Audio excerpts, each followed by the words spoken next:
Good evening, good evening, good evening. Bit early today, but I've got a meeting later on. But that's why I thought, why not go early instead of later?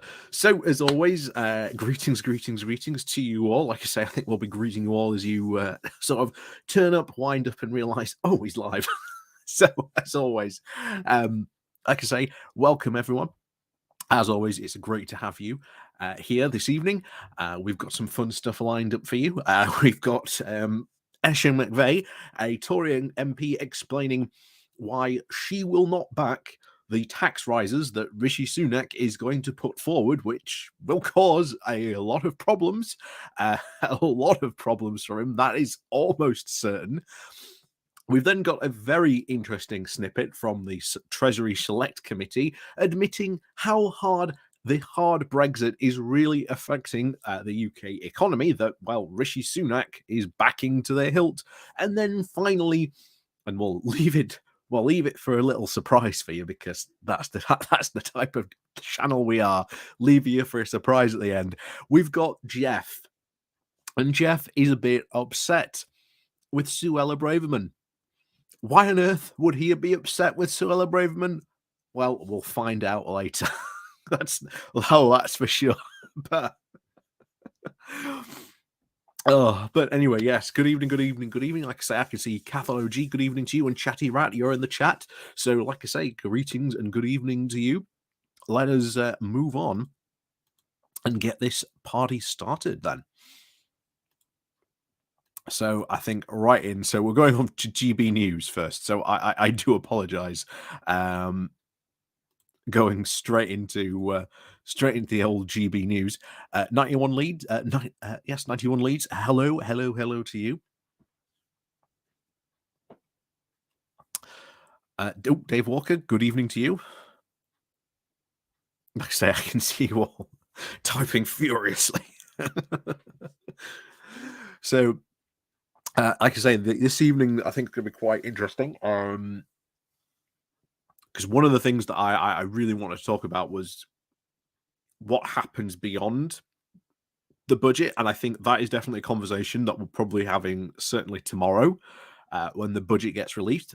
The Gaming Brit, good evening, hello to you. So that'll be the big question: what happens to Sunak beyond the budget? Because I did a sort of special video for my Patreon members and the Pony Club members. So if you are a member of the Patreon or the Pony Club and you haven't seen that, go watch that. But, you know, one of the things I am really, really interested in is how Sunak survives beyond the budget. Because Sunak has been built up to essentially put this budget in place. And I think it's not going to, shall we say, make a lot of Tories very happy. Some, I think, are going to have to vote for it very begrudgingly, but it depends how many Tories, shall we say, he upsets to versus how many Tories, shall we say, he at least appeases to not, well, shall we say, cause another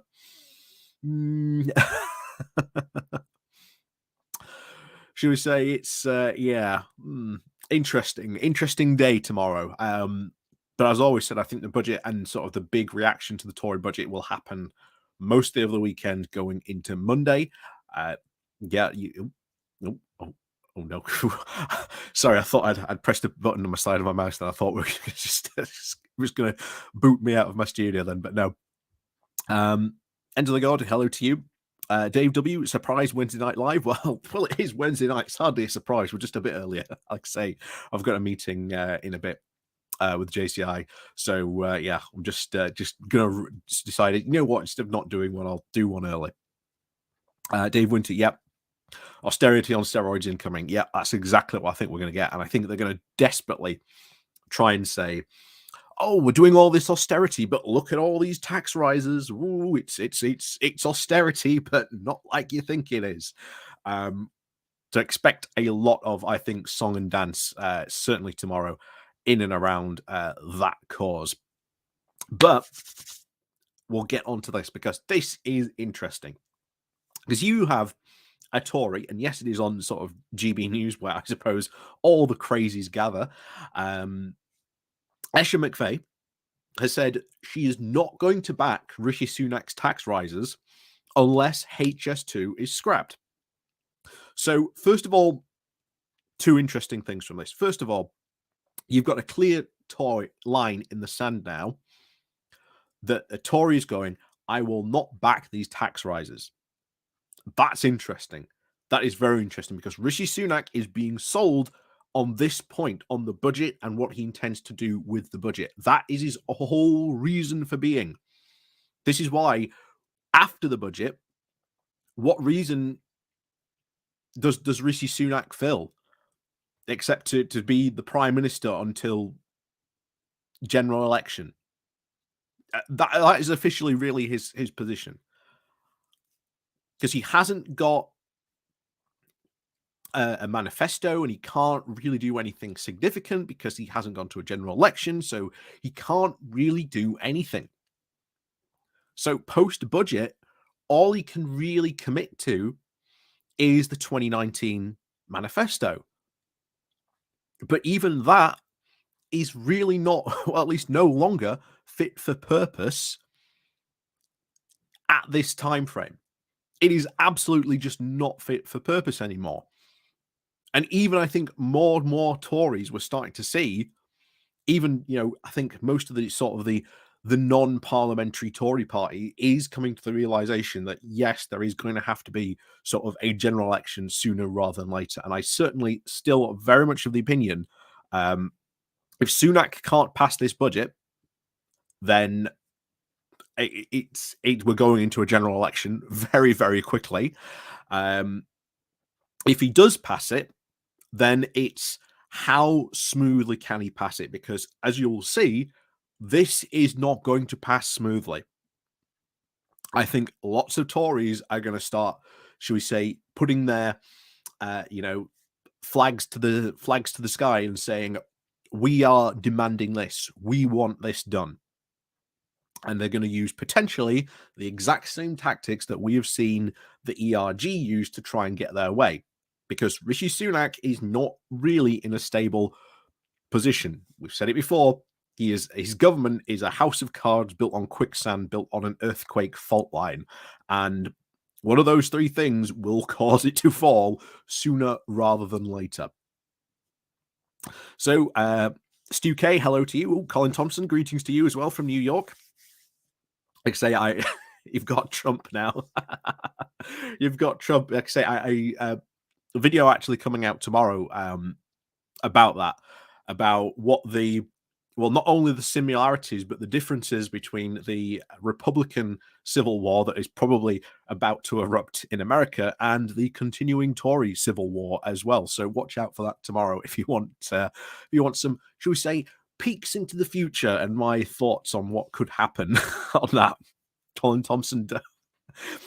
The thing is, actually, Trump running could actually be really good for the Democrats and especially people on the left, because now you have a really bad candidate that a lot of people do not want to put back in. And if the Dems put forward a good candidate, because I don't know whether Joe Biden runs or not, to be honest, at the next election, and then do the Dems go, well, let's just have a primary, see who we can get? You don't know. It's all to play for, to be honest. But yeah, things could happen very, very quickly in America. Very quickly indeed. But then so things could happen very, very quickly here in the UK as well. It all depends how tomorrow is going to pan out. The budget is going to be the big one tomorrow. So we've got to watch how many Tories are upset on this. And like I say, here we've got Eshin McVeigh being a very upset Tory about these tax rises that Rishi Sunak wants to put forward.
There we go. We'll rewind it. There we go.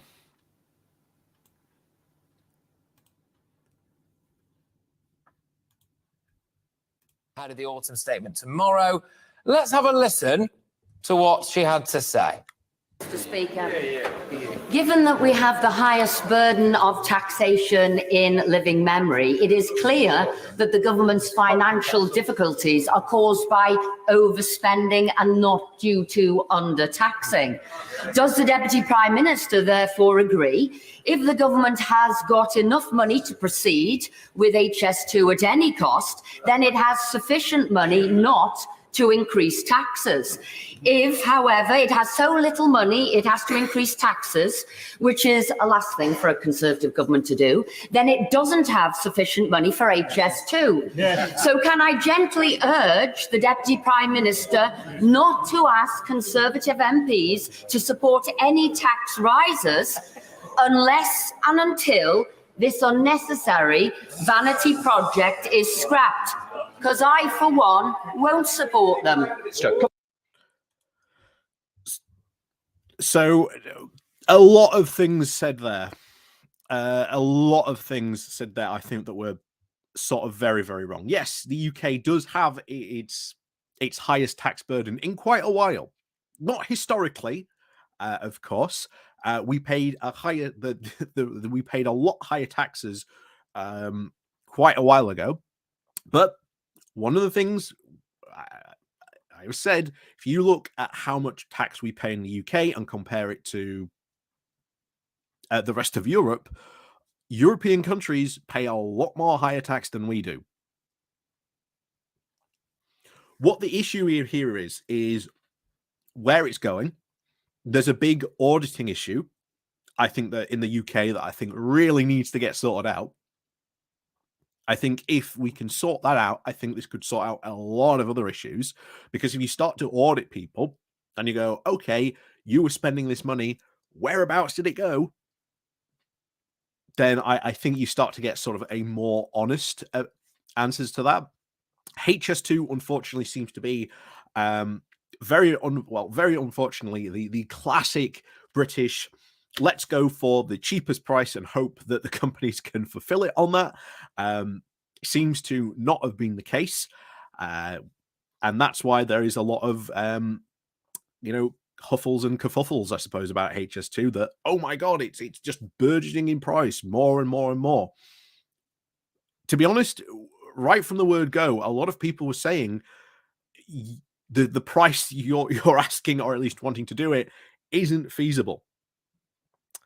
So this isn't a first for UK governments to do this. Historically, what has happened, especially at least for the past 2 to 3 decades or so, we have seen governments take on big projects like this.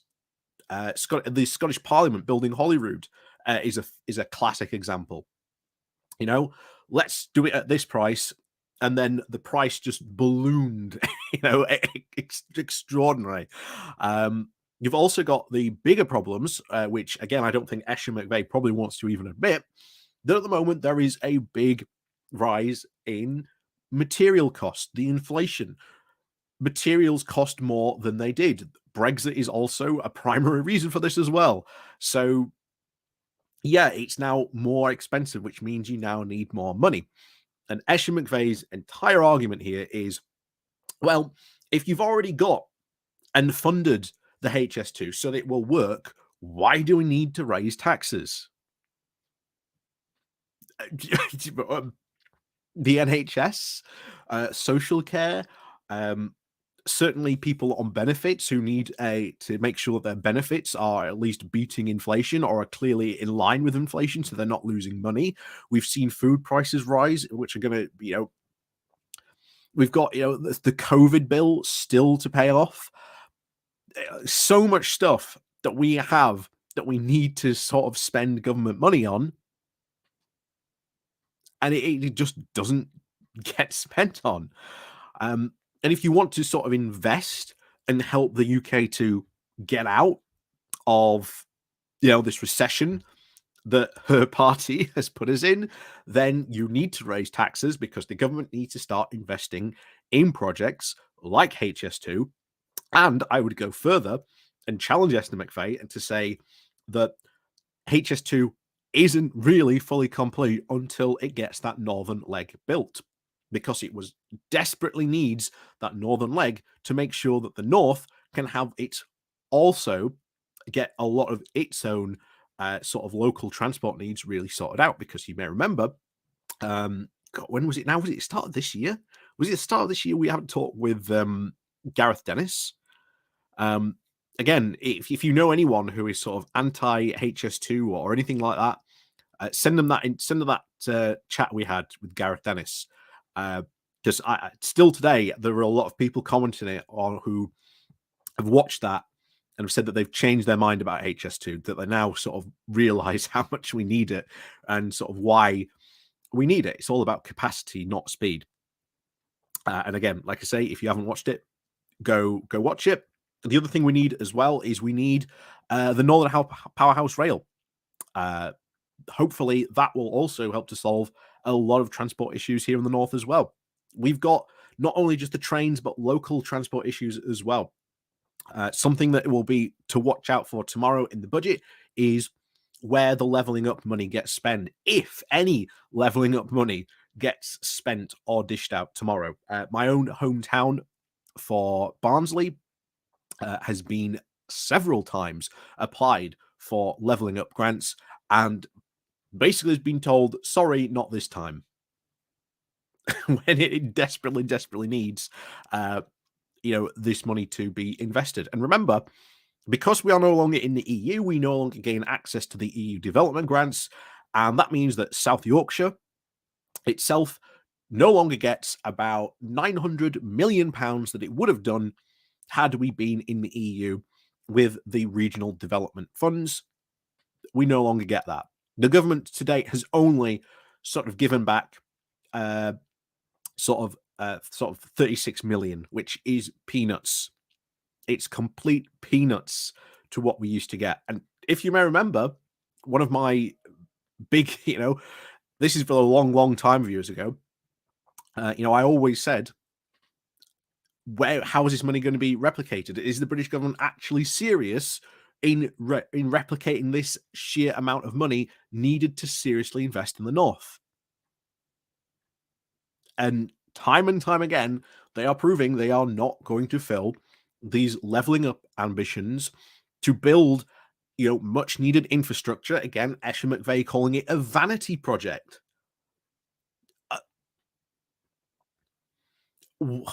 Whose vanity project? It's very much needed infrastructure that the UK desperately needs if it's going to, have good, infrastructure to sort of allow people to travel, to move about.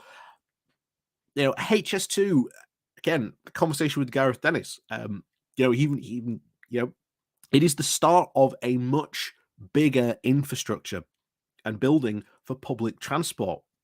And it's not just trains, it's buses as well.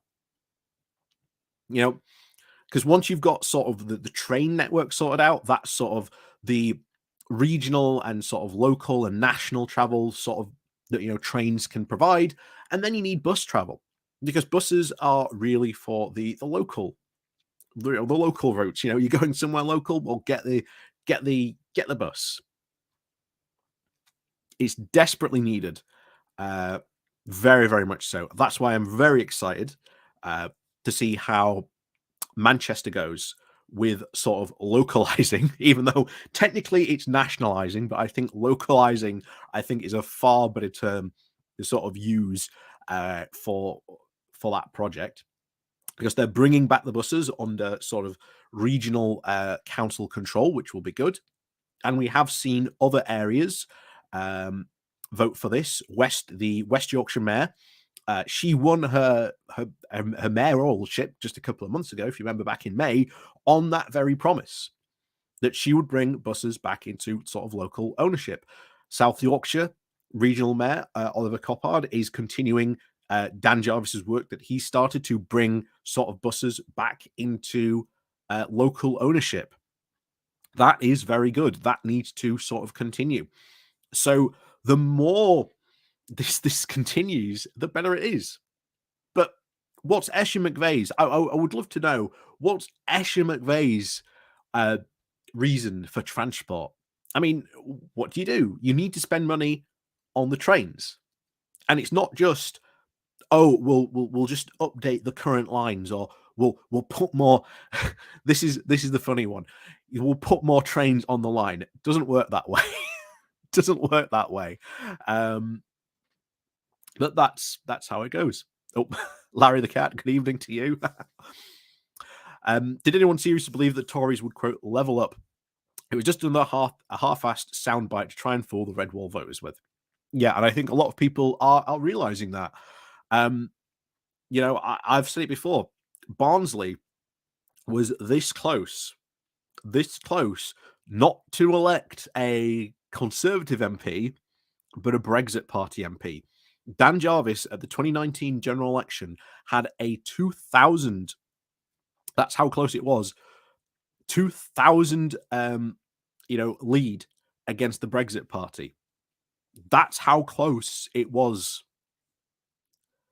If more people had switched to either the Conservatives or to the Brexit Party and not voted Labour here, yeah, we could have a Brexit Party MP. And oh boy, that would be fun. That would be fun. And like I say, everywhere else around us pretty much went blue.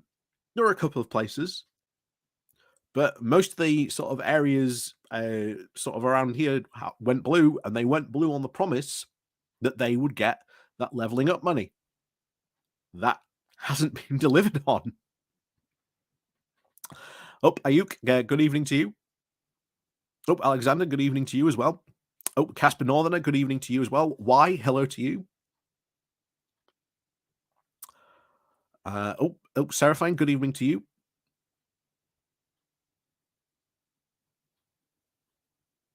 Yeah. I'm much more curious to how people react to the return of Mr. Farage Garage. I don't know. Farage, this is one of the things where Farage has sort of mooted his return before. But is it actually going to be a serious return? Or is he just going, oh, I'm coming back. No, I'm not. Oh, made you look this time. Is it just a bit of an attention point? It might very well be just another attention point. I won't believe Farage actually comes back until he actually is signed up with another party on the ballot, ready to run. Until that happens, again, I am really not going to believe his return to politics is anyway serious at all. Oh, Eric, good evening to you. But anyway, let's get back to this, because this, obviously, the transport thing and the Tories not investing in infrastructure is really dumb. It's a completely stupid policy for them not to do this, especially when they were so up with leveling up and sort of rebuilding sort of the UK economy, making sure we had all this stuff. But of course, the big key thing there was, as she said, that Tories and Conservatives should not vote for tax rises. The question we will find out certainly within the next week or so, how many other Tories think like that? How many other Tories are on those backbenchers who are going, we like all the spending cuts, but we don't really like the tax rises. Can you get rid of the tax rises and then we'll pass it?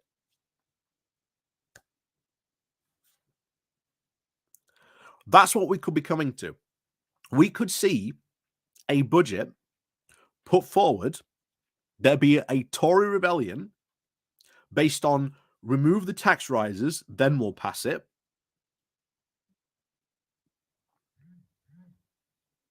And that is potentially one scenario that could play out. It just depends.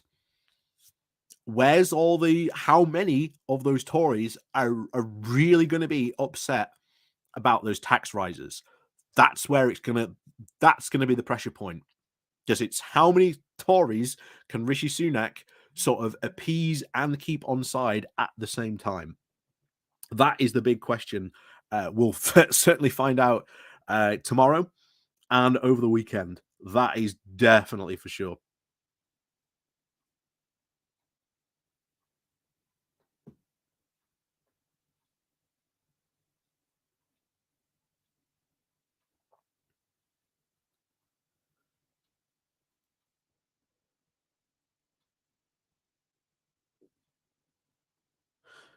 Sorry, yeah, just getting just reading my phone there for messages, but anyway, there I am. Anyway, yeah, leave the tax rises to the next government. Maybe, I don't know. Depends how it plays out. It really does. Yeah, Theresa May Mark II. Possibly, if the tax rises become a big issue, if the tax rises become a big enough issue, we could see Sunak stuck in the same position Theresa May was. And at that point, if that happens, his entire government comes collapsing down. This is why I think they've been trying to take as much time as they can possibly get away with to try and do this autumn budget. And I think losing Gavin Williamson is certainly going to leave a big hole in his ability to go out and calm MPs like Asha McVeigh into getting them to vote for this budget. But anyway, get back to the video.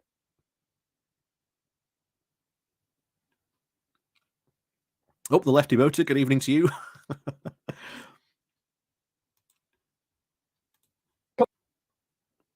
Right, strong stuff. But I suspect echoing what a lot of people are thinking right now. When you're about to see your tax bill go through the roof, cost of living crisis, I mean, take your pick, frankly. We're all going to be skint before you know it. Jeremy Hunt's going to announce his autumn statement tomorrow, which is what Dominic Raab urged our good friend Asha McVeigh to wait for. Well, actually, frankly, we all know it's not going to be great news for the taxpayer, is it? Actually, should we be reining it in a little bit? Asha McVeigh joins me now. Thank you very much, Esther.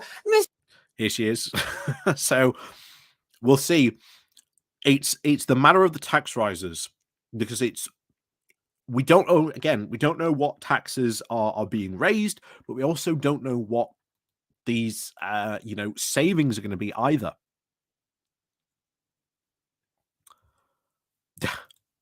That could be another point. You are right there.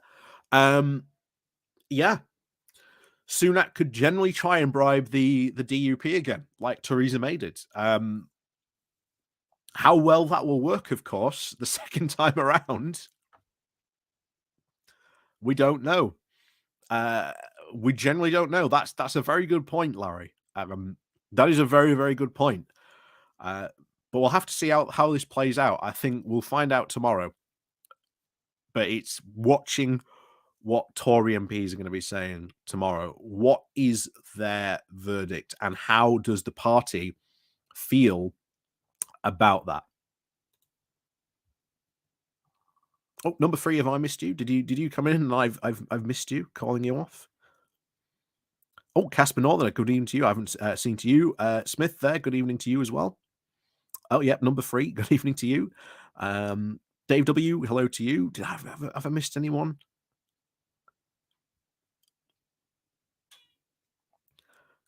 Every time I hear a talker, it reminds me of those over 50 life plan ads. Very true. Yeah. Autumn is nearly over and winter of discontent Mark III is coming. Yep. That's what a lot of people are saying, and it's hard not to agree with them. It really is. This is, I think, something that's going to chime with a lot of our viewers and a lot of our listeners, which is that, okay, it's one thing, we have to accept that there's a cost of living crisis and maybe we have to tighten our belt somewhat, but why doesn't the government tighten its belt with some of its spending? And that's exactly what I was saying, got to prioritise the spend. And as I clearly said, you're not in financial difficulties, Conservative Party, because you're undertaxing. We've got the highest tax burden in living memory. What you're doing is This is what it's being sold as, by the way. This is the sneaky message. You can see it right there. Oh, we've got the highest tax burden in living memory.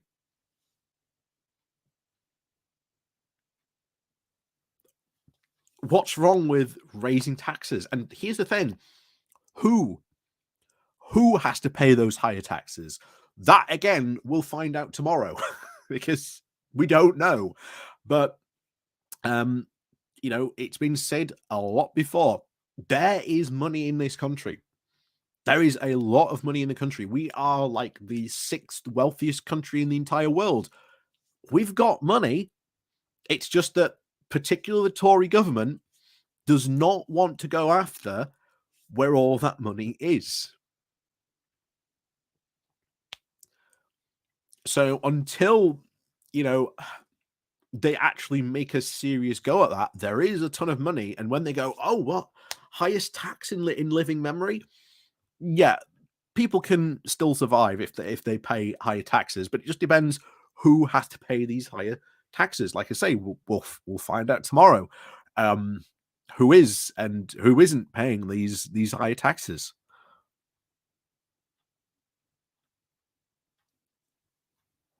And yeah, that's another point actually, Steve. Yeah, it's also a high tax avoidance burden. Yeah, you are right on that. Rich people go to extreme lengths to avoid paying taxes, and in some cases, from what we believe, pay more in generally trying to avoid paying taxes than they actually do pay tax. It's insane, but yeah. Overspending, and that's what you've got to look at. And something like high speed 2 is something you need to look at. Lots of people call it a white elephant. It's ballooned in price from 37 billion to above 150 billion, on and on and on. And I did say, if you've got an open-ended bill for this, then surely you need to sort that out before you go to the hard pressed public and ask them for. So to regard with sort of HS2 and its, ballooning budget, this really happened because at the start they went, "Oh, we'll pay this for it, and that'll be it." But the problem was that the more they looked into it as construction started, Brexit, price inflation will play a large part into it.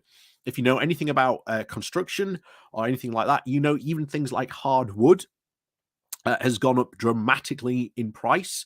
If you know anyone in the sort of plumbing, building, carpentry, anything like that, they'll all tell you for the past couple of years, like building materials have shot up in price. And it's not because we're having like a big building boom, that although there's all these sort of shortage of materials, it's because it's become more expensive to transport these heavy goods. Shock horror. Who could guess about that? And of course, this is one of the things that again, it's not going to happen on GB News, but if you had someone who was better, if you had someone who was sort of a better journalist who wouldn't let some of these statements fly, Escher McVeigh would actually then have to maybe answer to some of these questions. But there you go. GB.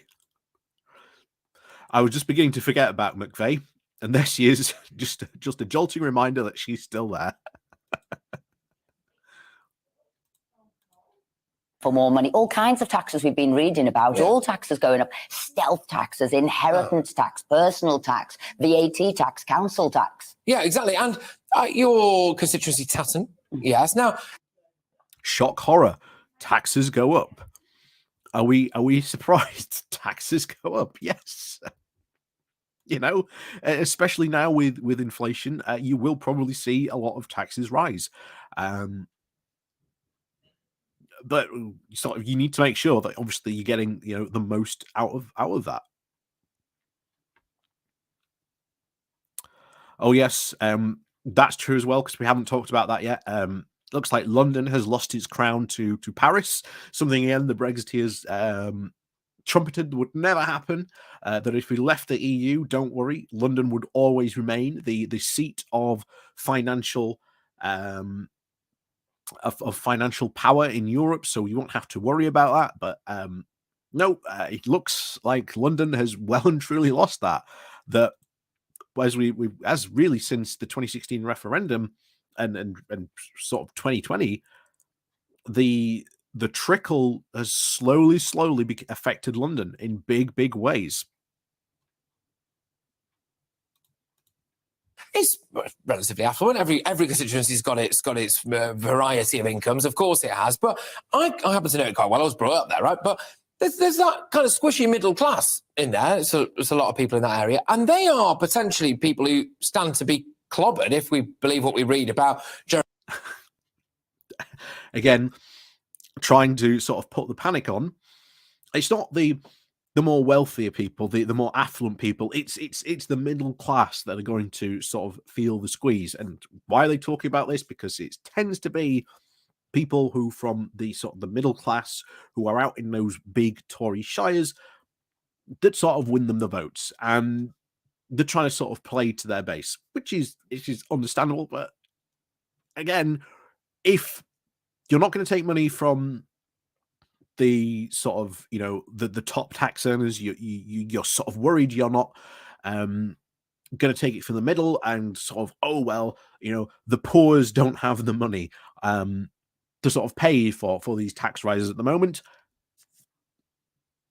Well, oh well, guess that only leaves, spending cuts. Guess we have to look at, slashing all those public services. Jeremy Hunt's autumn statement. And I think they're going to find that quite hard to take. Are you concerned that with the Conservatives potentially turning to tax instead of growth, that's going to have a negative effect, not just for someone like you, but for Conservative MPs in general, I suppose? Yeah. Tax does not affect growth, right? Tax absolutely does not affect growth. Germany and sort of people in Germany pay a higher tax than us. Germany's growing much faster than us. Most other, in fact, all of the other European countries pay a lot higher in tax than we do, but they're all experiencing growth. Well, and this is, you can see the argument that some of these, Conservatives are going to try and deploy against Sunak, to try and argue against these tax rises, that, oh, this tax rises should either certainly be time limited. I won't be surprised if that's another move that they try and pull, rather than sort of get rid of the tax rises completely. Maybe they come in and say, well, look, only these tax rises are for this period of time and this period of time alone, and that's it. And then that's the only way we're going to let this bill pass. That's potentially another possibility. But you can already see the arguments here that they're going to put that, oh, because you're sort of, taxing all these people, well, that's it, that's it. No growth for the UK, because why? Sunak's charging us so much. And we get back to, unfortunately, the exact same ideology that Liz Truss had.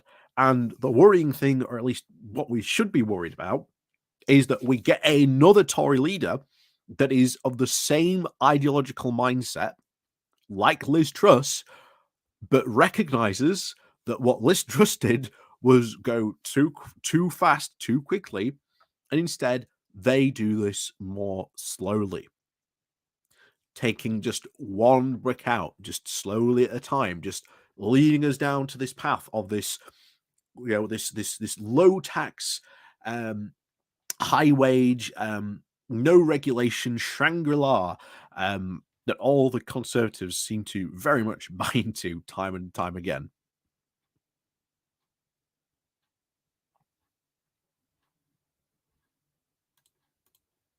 Across the board. And what do people want? They want things to work well in their own area. And at the moment, transport isn't working. We don't have local transport. And if you look at the latest report from Andrew Gilligan, who was...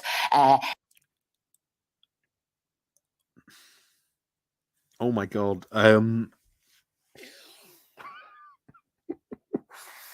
So she just said she wanted things to work well. And they wanted things, local people in an area wanted things to run, like transport.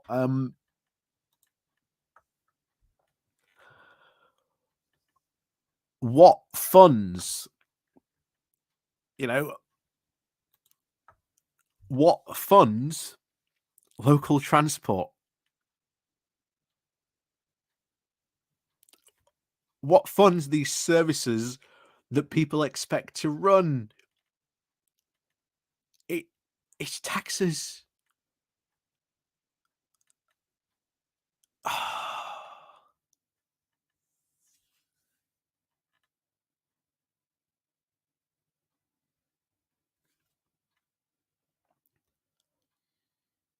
do the Conservatives just want to get rid of tax like completely and just go, oh, we can still run the country without, taxes? What?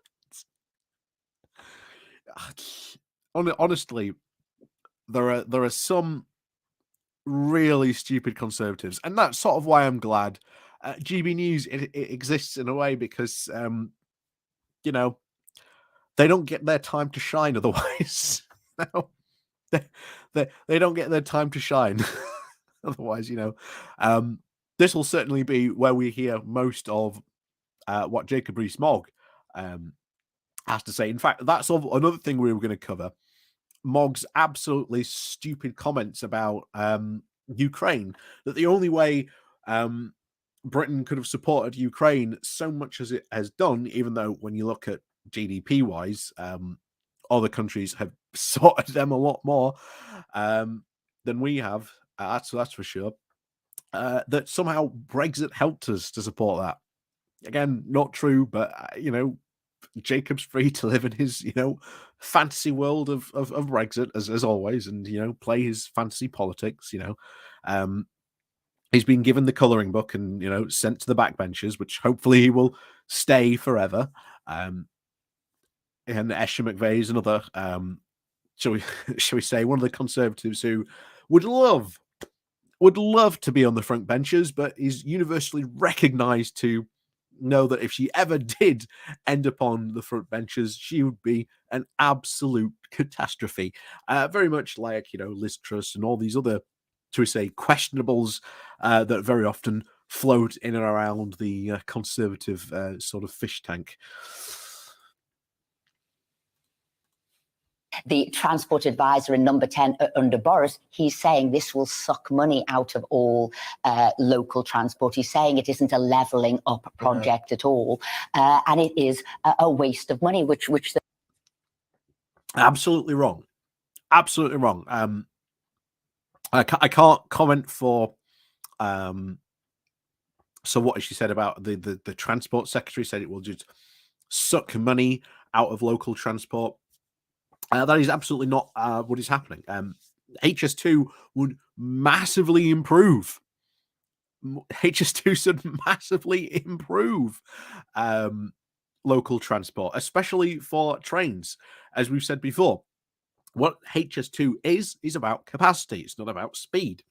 What happens? You take all these high-speed trains, take them off the main lines, and you put them on their own special high-speed line, designed expressly for high-speed trains. Once you've taken them off the main line, then guess what? On the main line, there is now space freed up. Once you've got that space there, that means you can run a lot more sort of not, the super fast, ones like on HS2 line, but you can still run, fast trains on there. But you can just run more of them.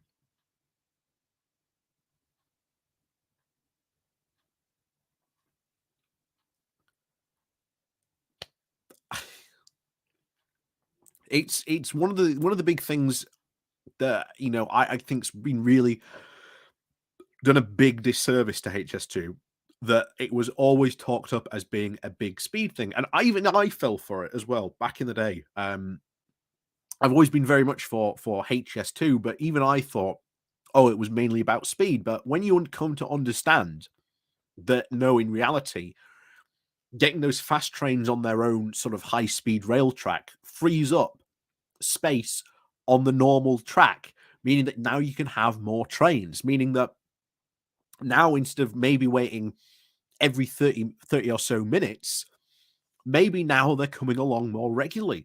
Maybe they're now coming along 15, maybe even 10 minutes or so.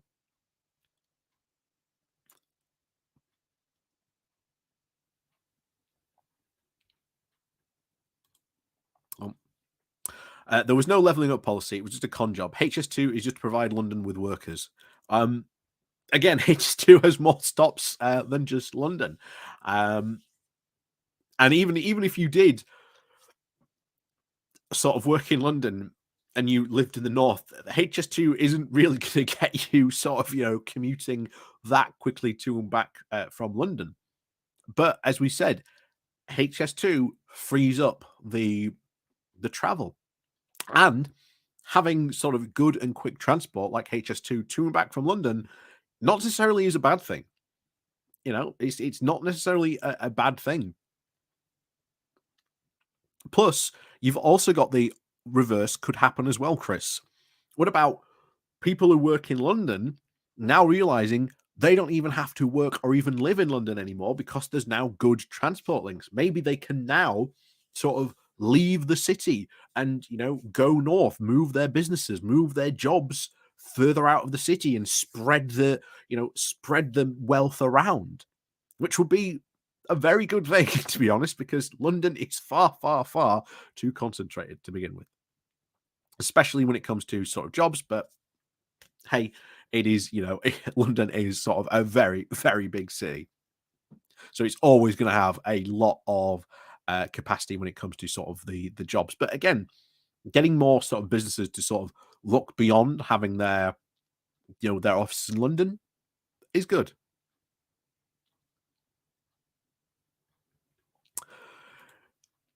HS2 provided Boris Oldman with a lucrative land payout. Yeah, but we're getting more. We're getting a better, we're getting better transport infrastructure. That's the key takeaway. HS2 is good for the UK to have.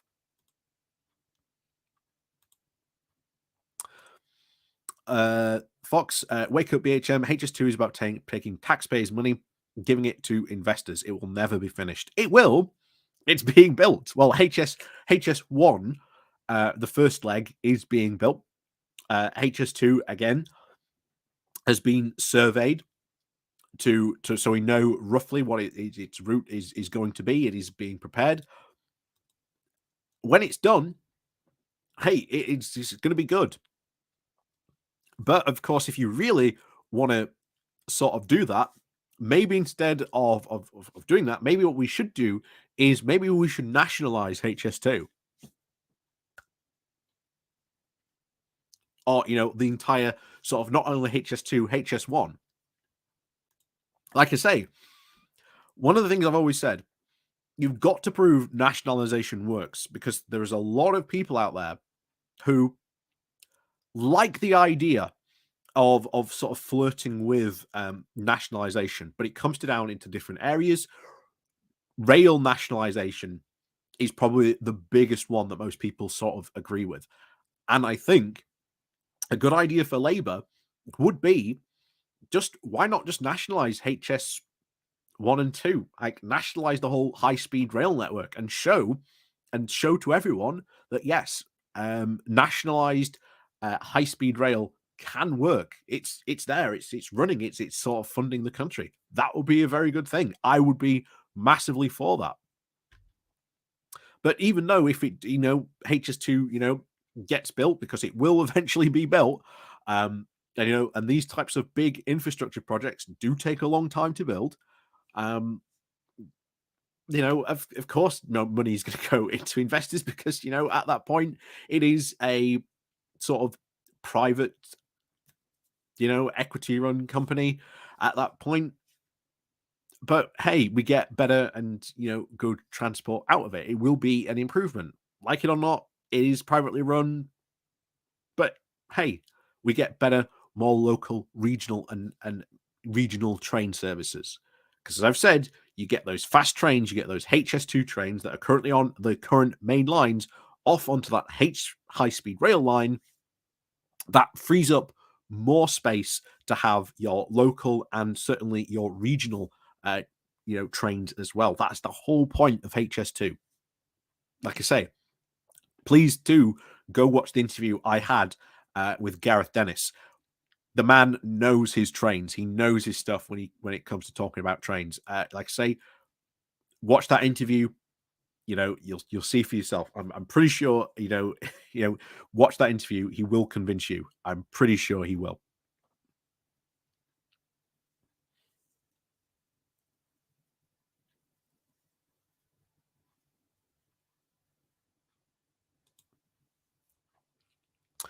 nationalise the entire rail network. Otherwise, tickets on HS2 will be so expensive that it'll be cheaper to fly in most cases.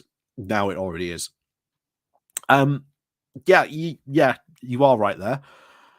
But you know, sometimes you have to start somewhere, and maybe nationalising HS2 or sort of nationalising the whole sort of HS sort of rail lines and sort of that might be a good place to start. So we'll see.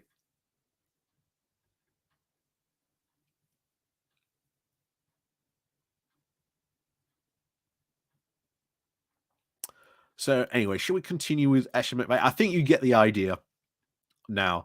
The big one is, of course, she's not going to support tax rises because HS2.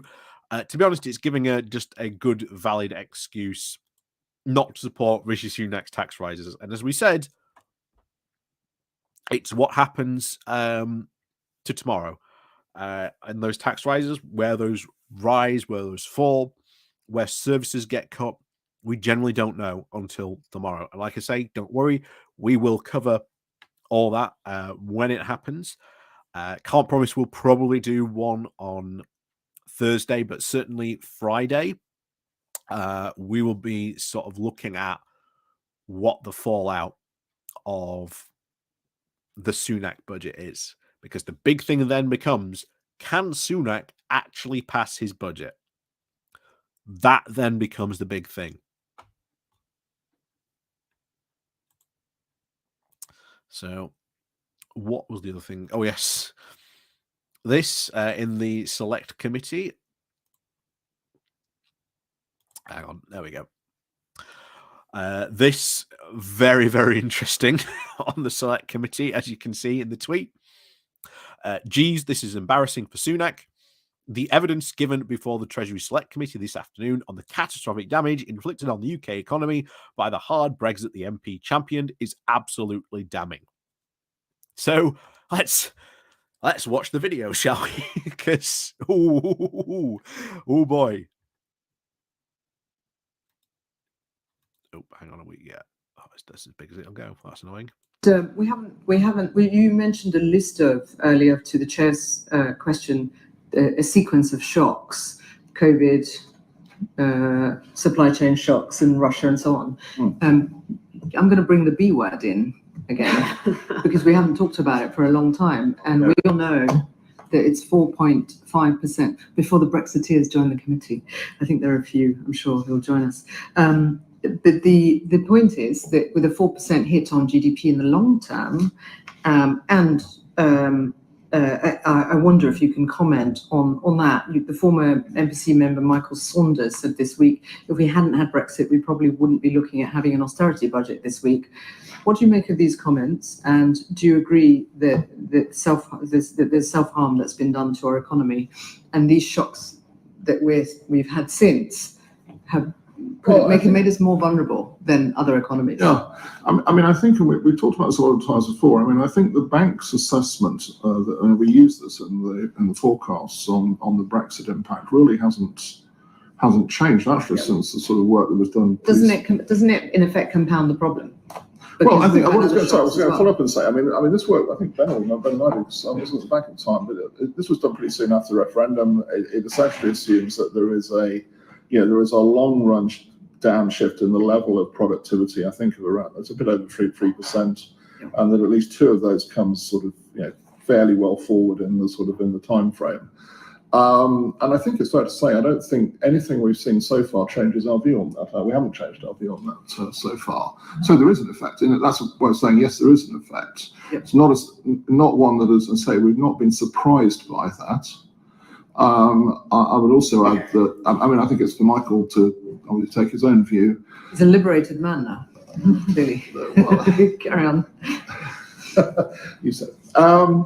I've always, my approach has always been that, as a public official, I'm neutral on Brexit, per se, but I'm not neutral in saying these are what we think are the most likely economic effects of it. But you're a great expert on this subject. I can comment on that, and clearly I've written a lot about it. So I'm not going to talk about the political choice that was made. I'm going to talk about the economic impact. But the implications is what I'm interested in. So it's undeniable now that we're seeing much bigger slowdown in trade in the UK compared to the rest of the world. That's showing up despite the statistics having been much worse than they used to be. There being a discontinuity. Who knew this was going to happen? Who knew this was going to happen? And this is actually quite funny because only as again Chris Silver, you've just again you've put it in the chat there. You've beaten me to it. Just days ago, you are right. Not only the Chancellor, but the PM have refused that. Oh, Brexit's not a problem. Please, for whatever you do, please don't mention the B word. I think certainly Sunak seems to be certainly trying to continue what was the end of, Boris's big Brexit move. And that was, of course, please don't mention the B word. Whatever you do, please don't mention the B words. We don't want to talk about it anymore. Please don't talk about it. But you can't. And I've said it time and time again on this channel. You cannot have a serious economic conversation about Britain's GDP, how it is doing, and even how you intend to maybe even achieve growth until you actually acknowledge that Brexit has an impact on the British economy, that Brexit has permanently affected the British economy. So, yeah, you are right, Alexander. Yeah. It's time for some I told you so's. Yep. Very, very true.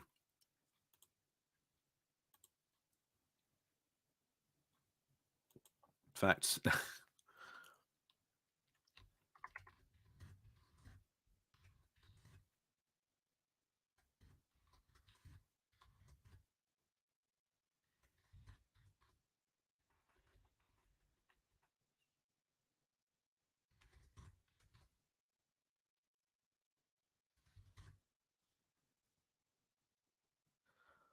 I don't even think I spelled that right.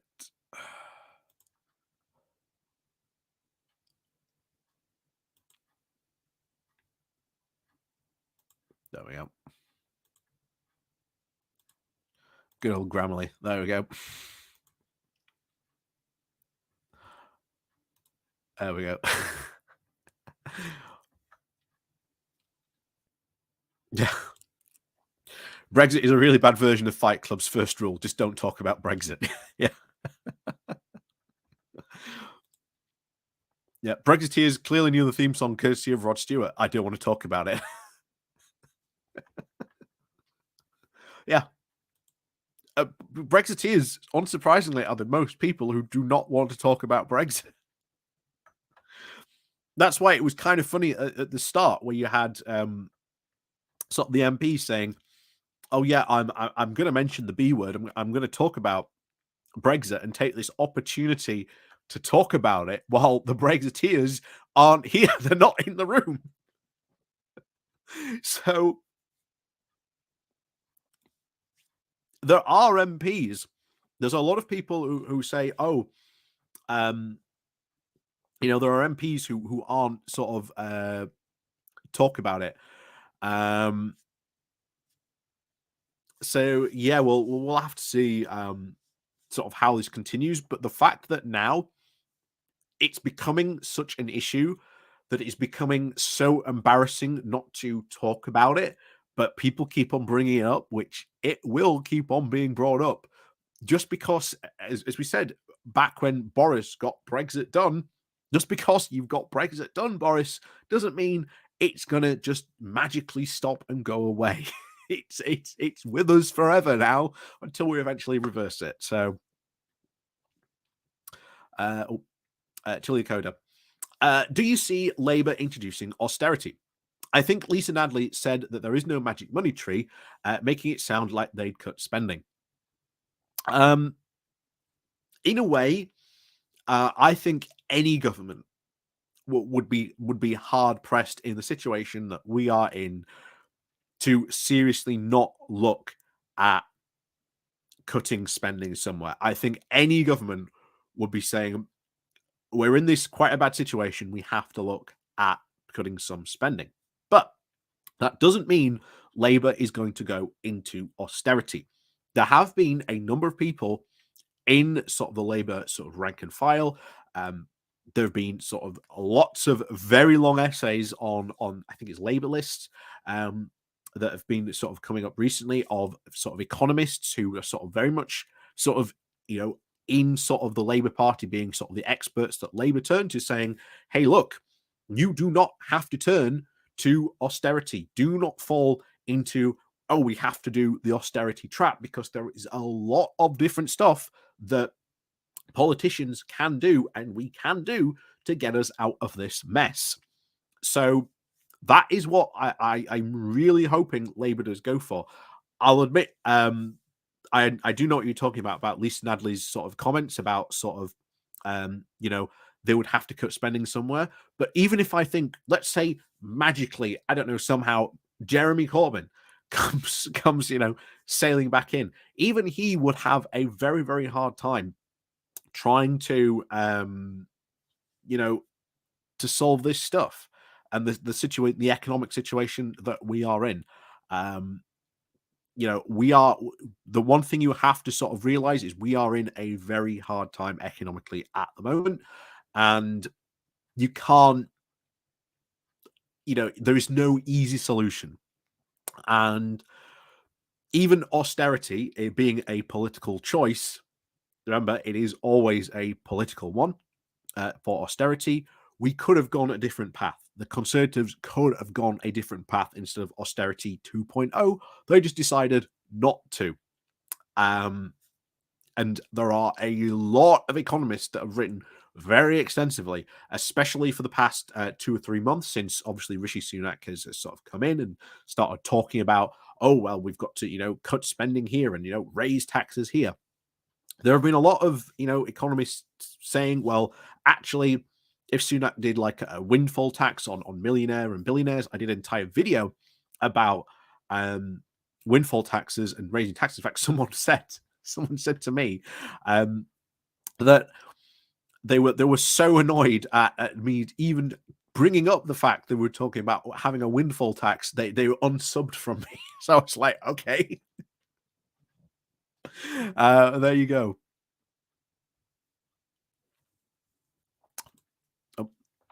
I would have thought that a wealth tax plus removal of nom-dom plus make it harder with tax haven to use, perhaps higher taxes on private healthcare to increase NHS spending and so on.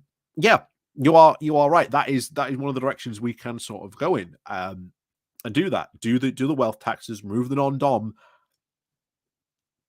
But even then, you've got to look at long term, and it's not just about raising taxes. It's what you then do with that tax income.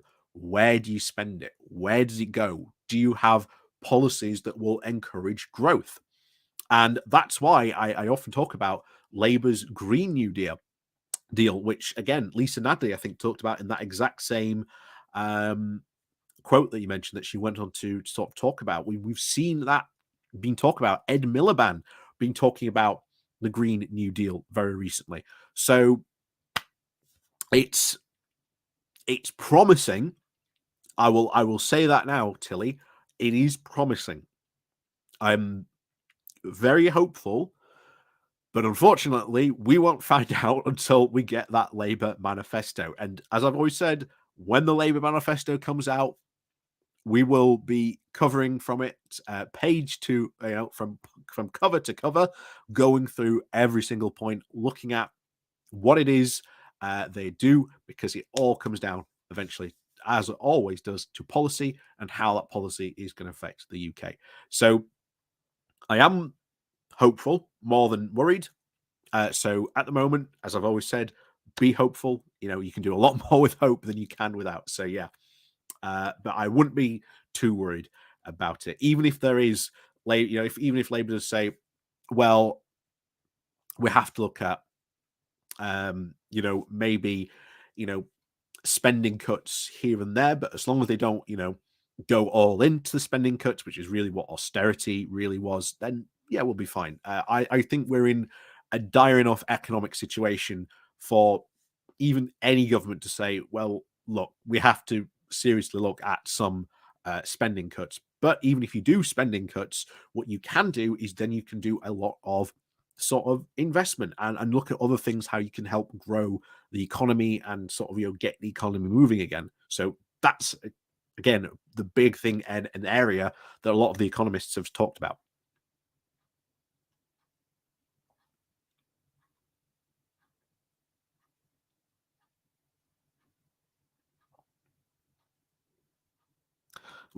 Number 3, I've just installed ExpressVPN on my Chromebook. It worked like a charm. I've used it before with YouTube. Highly recommend it. Is this to try and get me? Is this try to get me on? Is trying to get me a VPN sponsorship? ExpressVPNs. To the Dakota, I reckon there'll be a GE in May. Probably. I reckon so, probably as well. I won't say it's too bad shout. I think, again, one of the things we'll certainly get into, and sort of the talking points, certainly as my Pony Club members will know, you are one, Tilly. I can see your badge. I've done a video, the membership video today, talking about what happens to Sunak beyond the budget. Because, to be honest, there isn't a lot of reason for Sunak to exist beyond the next couple of weeks. Once the budget gets passed, then what? Like I say, we've done a whole video for all my Patreon, not only the Patreon members, but also all the Pony Club members, as we do every Wednesday. And like I say, links down below if you'd like to join that.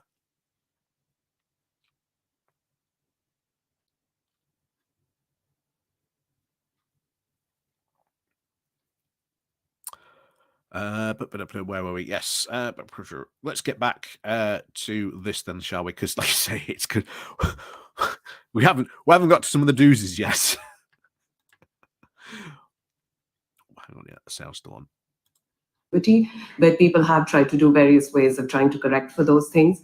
There's also the services export side, which we don't have very much contaminated statistics for, so I can say that much more confidently, that there again we're seeing a really strong stagnation. So we're definitely performing below trend in terms of the exports numbers, in terms of the imports, even probably a bit bigger than that. Yeah. My own work shows that the simple way of thinking about what Brexit's done to the economy is that in the period that happened after the referendum, there was the very, very sort of powerful, the biggest appreciation that any of the world's 4 major economies have seen overnight, that contributed to increasing prices, reduced wages, and I'm not talking simply through real wages, but also through nominal wages. We think that number is about 2.6% below the trend that real wages would have been on. After that came, sort of soon afterwards and before the TCA happened, came the effects from the uncertainty that was unleashed, which basically translates into reduced business investment. I'm less certain of the FDI effects. Those tend to be very lumpy things.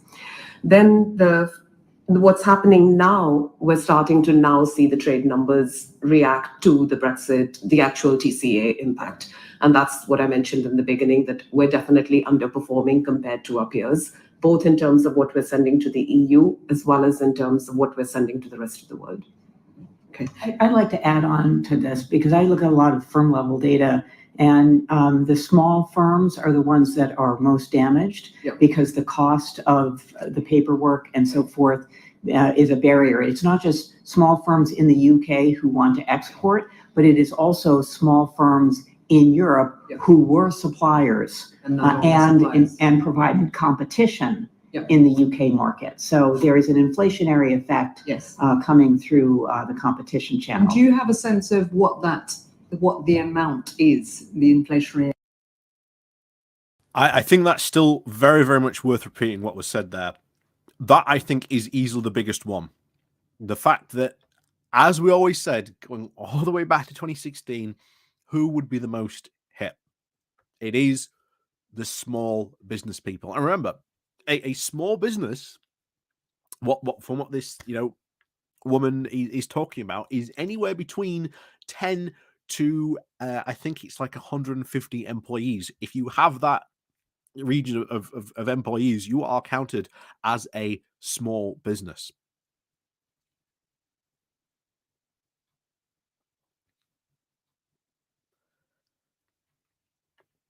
This is a lot of companies, you know, and I forget, you know, over the years, how many businesses have we covered? Not in, you know, the national newspapers, but in local newspapers, who it has been, this business is shutting down. This business is, you know, that's owned by a company in Holland is closing down its British production to move it to Holland, or we've got this company here that's lost like 30% of its business. How many types of those videos have we done over the years? We've done a heck of a lot. We've done a heck of a lot of those videos and covered those companies.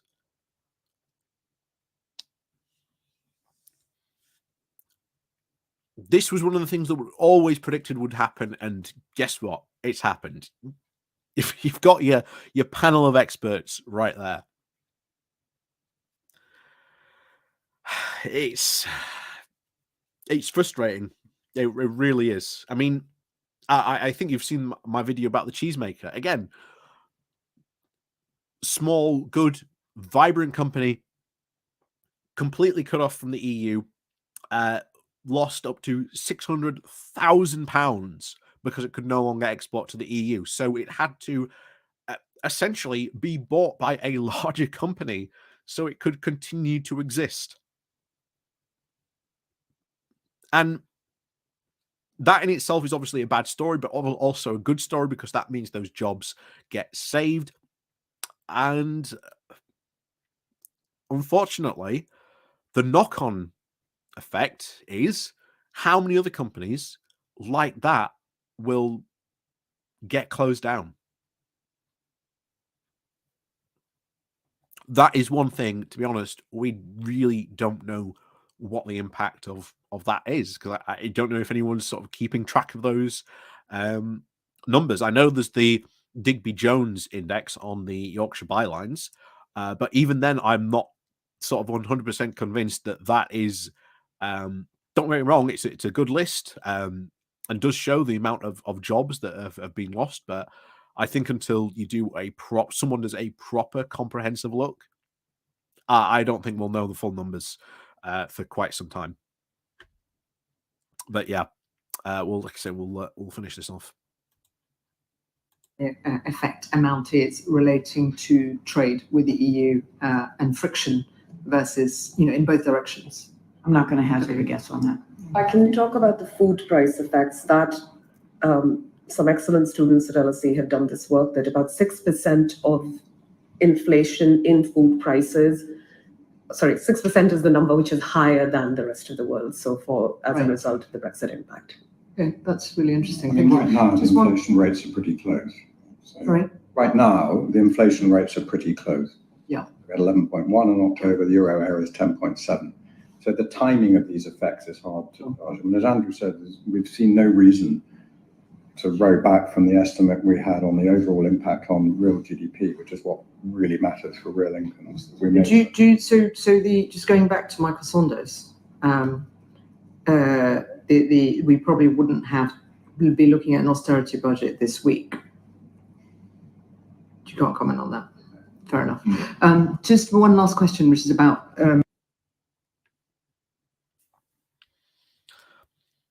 Yeah.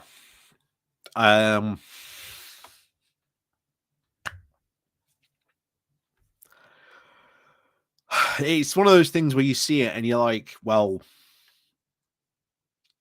what's the Brexiteer response to that? And of course, there hasn't. You know, in the Brexiteer mindset, everything's going well, everything's going wonderful.